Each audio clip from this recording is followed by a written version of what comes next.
Chicken ছাড়া কম খরচে রুটি দিয়ে পিৎজা বানানো আজকে আপনাদের দেখাবো।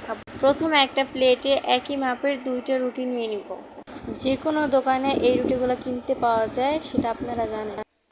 প্রথমে আমরা রুটি দুটোর উপরে ভালোভাবে টমেটো সস লাগিয়ে নিব।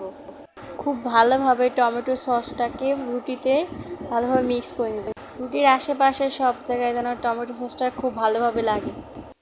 টমেটো সস আপনারা চাইলে ঘরেও তৈরি করতে পারেন, আর না হলে দোকান থেকেও কিনে আনতে পারেন। টমেটো সস ভালোভাবে দেওয়া হয়ে গেলে আমরা মেয়োনিজ দিয়ে দিব। খুব সুন্দরভাবে দিয়ে দিব। রুটির সব জায়গায় যেন মেয়োনিজটা খুব সুন্দরভাবে লাগে।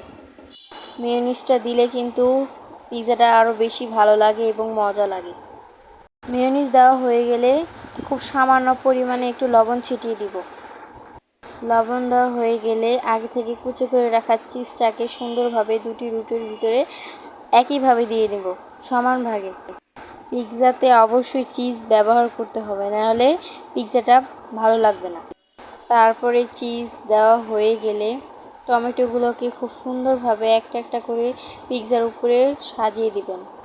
দেখেন আমি কি সুন্দরভাবে পিৎজার উপরে একটা একটা করে দিয়ে দিয়েছি। তারপরে পিৎজার উপরে একটা একটা করে পেঁয়াজ দিয়ে দিব। খুব সুন্দরভাবে একটা একটা করে দিব।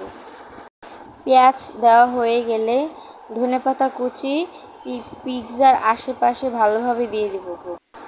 একইভাবে আরেকটার মধ্যে ধনেপাতা কুচি সুন্দরভাবে দিয়ে দিব। ধনেপাতা কুচি দেওয়া হয়ে গেলে তারপরে উপর দিয়ে আবার কিছুটা চিজ ভালোভাবে দিয়ে দিব। উপরে চিজ না দিলে মাঝখানের সবজিটা ভালোভাবে সিদ্ধ হবে না। সুন্দরভাবে পিৎজাটাকে সাজানো হয়ে গেলে একটা কড়াইতে অল্প একটু তেল দিয়ে অল্প আঁচে পিৎজাটাকে দিয়ে কিছুক্ষণ 10-15 মিনিট বসিয়ে রেখে দিব। কিছুক্ষণ রেখে দেওয়ার পরে একটি প্লেটে তুলে নেব। হয়ে গেল সুস্বাদু মজাদার পিৎজা। আর ভিডিওটি ভালো লাগলে অবশ্যই চ্যানেলটাকে সাবস্ক্রাইব করে রাখবেন।